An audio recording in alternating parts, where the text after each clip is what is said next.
Solipsism is the idea that you're the only real thing in the universe. That sounds kind of ridiculous, right? But what if some Christians, without even realizing it, live as if other people's minds, lives, and stories don't matter? It's not full on solipsism, but it is something dangerously close. Today, I'm going to talk to you about the stereotypes that some conservative evangelicals often level at atheists and agnostics, and how those stereotypes fall dangerously close to solipsism and rejecting the autonomy of others, and how these stereotypes can cause harm. Let's start with what solipsism is and how it is a philosophy that, while logically consistent, is rather untenable. Thomas Nagel, a former professor at New York University, wrote a short book as an introductory to philosophy. Here's that book.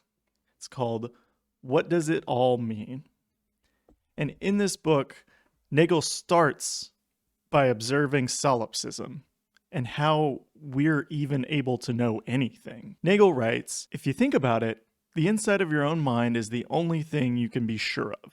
Whatever you believe, whether it's about the sun, moon, and stars, the house and neighborhood in which you live, history, science, other people, even the existence of your own body, is based on your own experiences and thoughts, feelings, and sense impressions." Nagel goes on to explain that we can't truly know anything for certain. If we take an observation from the world around us and try to justify its existence, the obvious retort is, well, part of this questioning is an important part of philosophy. Where does knowledge even come from? And how do we truly know who or what to trust, or if we can truly know or trust anything? Following this line of thinking was how Rene Descartes arrived at his famous line, "Cogito ergo sum." I think, therefore I am. The only thing that Descartes could definitively prove was that he was able to think and rationalize. From that foundation, he built the rest of his philosophy. Solipsism takes this a step further. If the only thing I know that definitely exists is my own experience, then logically it's going to follow that my perception is the only true thing that is in existence. I find this phenomenon fascinating because it seems to be a rather human thing to question whether you're the only thing that truly exists. Nagel further posits that you cannot even be sure of your own existence in the past. You can't be sure that you did not come into existence just a few minutes ago, with your memories of the past already formed, without them even having to occur. Any argument against this ultimately becomes circular reasoning. You assert that the past exists because you believe the past exists. You assert that other people exist because you believe that they exist. Ultimately, functioning in a society requires some amount of presupposition. We have to believe that something outside of ourselves exists, because for all intents and purposes, it appears that way. I can say that I'm the only thing that exists in this world, and yet, even if that is true, I cannot harm another individual without consequences. Even if I cannot prove that outside of myself nothing is real, suffering, whether it's just real or imagined, is experientially real. The suffering that we cause is experientially real. Ultimately, it would be difficult to function in a society where we don't make any presuppositions. I believe that there are two presuppositions that everybody needs to make to be able to function in society. One, that you can trust your senses, and two, that you have to believe those senses are reliably communicating something outside of yourself. Okay. Let's take a step back from all of the philosophical thinking for a second. We've come to the conclusion now that it's not a meaningful way to move about your life by thinking that you're the only thing that's in existence. You need some level of presupposition in order to function in a society. So let's revisit my original claim that conservative evangelical Christians are actually functional solipsists. Now, this isn't solipsism in the philosophical sense, but it echoes the same skepticism toward the existence or the validity of other people's internal worlds. Now, I'll admit it, the title and the claim, they're a little clickbaity. I get it. I don't actually believe that many of these conservative evangelicals are actually solipsists. So then what am I saying? I believe that the ability to think outside of yourself does not stop at the presupposition that things outside of you exist. Thomas Nagel, after addressing the problem of solipsism and what he calls skepticism, states that there is still another problem posed by these beliefs. What do we do with other minds? Do they exist? And if so, how do we interact with them? Do others have the same experiences as our own? This is where I believe that many people, including many conservative evangelicals, but not exclusively them, fall into. It's fascinating to consider that other people might have different experiences than you. Observably, it appears that our experiences, for the most part, are not too radically different. Although there's no true way of proving this beyond a shadow of a doubt, Nagel talks about how the way you experience oatmeal, the taste, the color, the texture, might be the same way that someone else would experience a lemon. So someone else might experience the sourness of a lemon as the same experience that you have for oatmeal. A lemon would make both of your lips pucker, but the association of sour, if you could experience what the other person was experiencing, might not be the same. People might experience pain differently than you. They might experience emotions differently than you. Ultimately, because our own experience is the only thing that we can know, this leads many people to trust those experiences maybe more than they should. I think where conservative evangelicals fall into this category is within their conception of atheists. Conservative evangelicals tend to only have a few categories within their mind of atheists or agnostics. This becomes solipsism or skepticism whenever those are the only conceptions of agnostics or atheists. Categories are helpful, but when they're used to broadly dismiss someone else's lived experience because it doesn't fit into your category, it becomes harmful. Like I've said before, this is not true solipsism, but it does make one skeptical of others' lived experiences, which can be very damaging to that person. Now, my goal here is not to demonize conservative evangelicals or say that they don't believe that anyone outside of themselves exists. I simply want to promote the idea that dismissing someone's lived experience is not a place that we want to find ourselves in, because that can quickly be turned around and weaponized against us. No, I don't have any empirical evidence for these categories I'm about to list. Yes, I do recognize the irony of critiquing conservative evangelicals for using their own anecdotal evidence while I'm also doing the same. And no, I'm not going to pretend like it isn't the same thing. I fully recognize that this is my opinion. I'm merely stating what I believe here. I think the difference is that I'm acknowledging that this is my opinion, while many conservative evangelicals fail to do that. Now, the four broad categories that I believe conservative evangelicals put atheists and agnostics in is 1, the angry atheist, 2, the wishy-washy agnostic, 3, the high school dropout, and 4, the scholar that left because they wanted to please the world. From my experience online and observing Christians, growing up in the church, and spending a brief stint in ministry, these categories are often used to dismiss anything that an atheist or agnostic has to say in regards to spiritual or religious matters. Let's go through each of these stereotypes and why I believe that it's very dismissive to non-religious people to categorize them in these ways.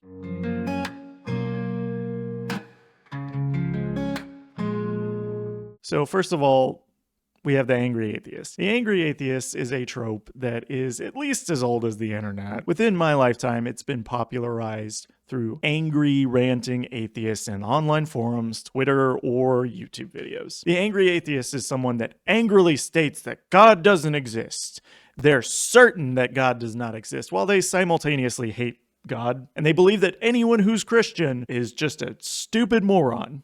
Stupid moron who just wants to send us back to the Stone Ages. I think in pop culture, this is best seen in Kevin Sorbo's philosophy professor in the God's Not Dead series, particularly in the scene where he loudly screams that he hates God because God just took everything from him. The angry atheist is not really an atheist at the end of the day. The angry atheist is simply mad at God because their life didn't go the way that they wanted it to. The angry atheist trope is often used to dismiss people's experiences of church hurt, painting them as simply bitter or rebellious rather than grappling with legitimate pain that was caused in their lives. This trope is often used to dismiss church hurt and to say that, well, you just wanted to sin, or you just need to get over it. This is often seen in remarks that many Christians will make to atheists, like, well, why did you really leave the church? This trope is very harmful because it's used to dismiss any atheist or agnostic that might have real issues within the church. Someone who brings up the problem of LGBTQ rights within the church is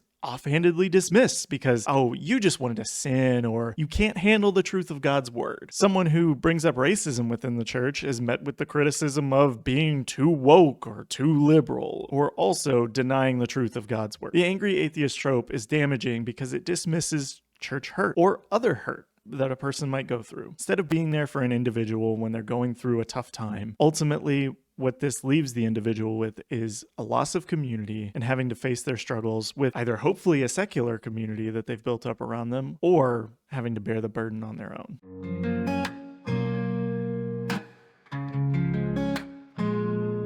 The next category is the wishy-washy agnostic. Now, the wishy-washy agnostic just can't seem to make up their mind. They sometimes think that maybe, possibly, they believe in God, but other times they're probably pretty sure that God might possibly not exist, maybe. The wishy-washy agnostic does not want to make a definitive statement one way or another because they just don't want to offend anyone. They're so concerned with how they're perceived that they just don't make a decision. They also secretly believe in God, but they can never say that because their angry atheist friends might get mad at them. This trope frames agnostics as indecisive or duplicitous, ultimately just afraid to take a stand for anything. But for many, I don't know is the most honest answer to a complex and unprovable question. As someone that falls into this category, I think that this trope becomes harmful whenever duplicity is placed upon these individuals, simply because they answer a metaphysical question as honestly as they possibly can. I don't know. The existence of God, like the existence of other minds, see how we tied it back there, is an unfalsifiable claim. It can't truly be proven. Unlike the existence of others, the existence of God cannot be observed. I do not think that we should point to the duplicity of someone who's simply just trying to be honest.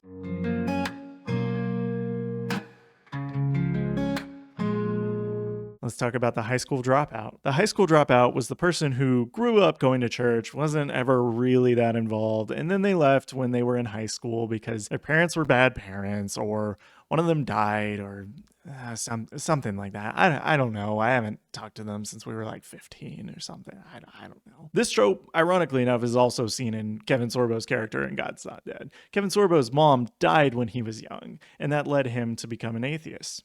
If the high school dropout doesn't have some kind of death within the family, they don't really have any good reason for leaving the church. This person just didn't really care about church, and they didn't really think it was that fun, so they just stopped going. They also didn't want to be told that their weed smoking and their sleeping around wasn't okay, so they stopped attending to avoid having to hear about that anymore. This person actually does believe in God. They're just running from God. Now, what I find fascinating about this is that sometimes that statement's not false. I've seen many high school dropouts in my life that have actually later come back around to the church because it serves them now. They may not care much for it, but either it can justify what they already believe about the world, or it provides them a way to raise their kids in a stable environment and provide community for them. And hey, I'm not knocking trying to find a good community to raise your kids in. And I think that churches actually do a really great job of that, where many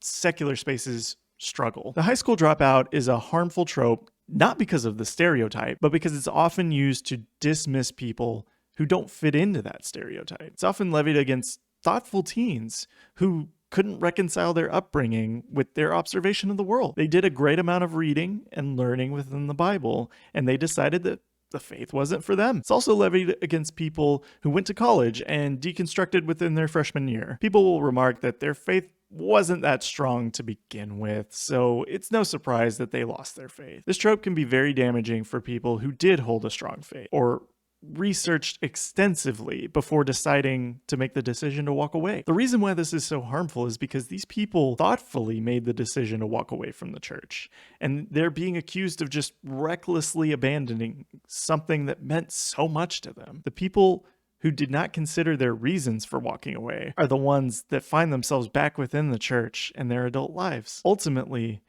this trope praises people for thoughtless dedication to a faith rather than thoughtful reflection of what they truly believe.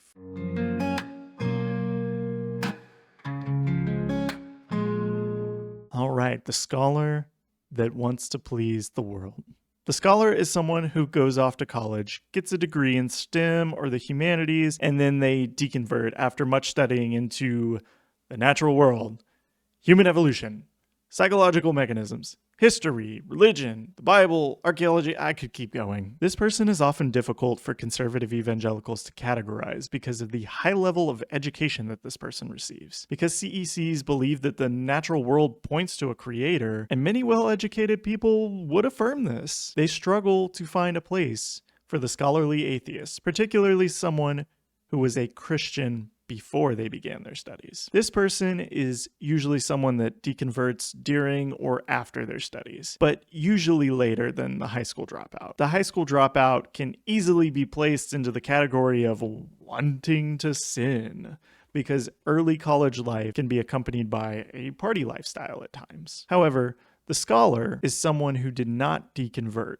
because of this lifestyle. So what happened? This is the realm where we can get into a lot of different lines of reasoning, ranging from wanting to appease the world to find work, to a desire to appear intelligent, to conspiracy theories, like the fact that they were just bought off, or all these liberal institutions just want to turn everybody liberal, gay, and atheist. So let's go through some of those. The person who wants to appease the world is someone who does still secretly believe in God, but they know that the bourgeoisie won't allow them to openly confess this and still be employed, because we can't have any scientists that believe in God. This is an asinine line of reasoning, because there are many scientists who believe in God. Francis Collins, the leader of the Genome Project, is an ardent Christian and a brilliant person. This line of reasoning just doesn't hold water, particularly within this country, where a majority of the population professes some form of Christianity. This one just often leads into the no true Scotsman fallacy, where your Christianity is litmus tested to determine if you're the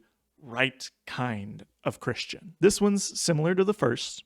The criticisms are often the same. It simply loses a little bit of the conspiracy edge. It becomes more personal than systemic. The same thing can be said about Francis Collins and the no true Scotsman fallacy here. However, I would also add that this one is particularly insulting to Christians. Many Christians are highly intelligent and gifted within their career fields. I think that this is also insulting to those who have not received a formal education, saying the reason why those people who have received this education are no longer Christians is because they think that you're dumb. I think this is damaging both to Christians and to atheists. The Christian is left feeling intellectually inferior for no reason, and the atheist must defend why they don't actually believe that you have to be stupid to be a Christian, or else they look like a pretentious ivory tower snob. Conspiracy theories can range from claiming scholars were bought off or turned atheists by liberal indoctrination to, at its worst, veering into an anti-Semitic dog whistle, and in that territory, it must be immediately rejected. Ultimately, the scholar is a kind of difficult category for Christians to deal with, because their accusations of wanting to sin or not having studied the Bible deep enough just don't work here. These are often people who loved their faith and they loved the Bible, but they simply couldn't reconcile their faith with what they observed, and they didn't want to make any claims about the natural world that they see. They're often written off by saying that they just don't accept God's truth, or they just need to have faith and they can't always trust their feelings and emotions and observations and science. Christians are not the only ones prone to categorizing and stereotyping people. All people participate in some form or fashion. We must work to break down our misconceptions of others. That is one key way to moving past the idea of solipsism, to dismantle our misconceptions, and to truly listen to people. And it also helps us to not assume that we already know why someone is doing something. Not to listen is to engage in skepticism that the person in front of us is truly their own moral agent. Thank you for watching this video, If you liked it, don't forget to subscribe and hit the like button. And comment down below. Have any of these stereotypes ever been levied against you? Did you ever use any of these stereotypes whenever you were a conservative evangelical? Are you a solipsist? Please share your opinions. Peace.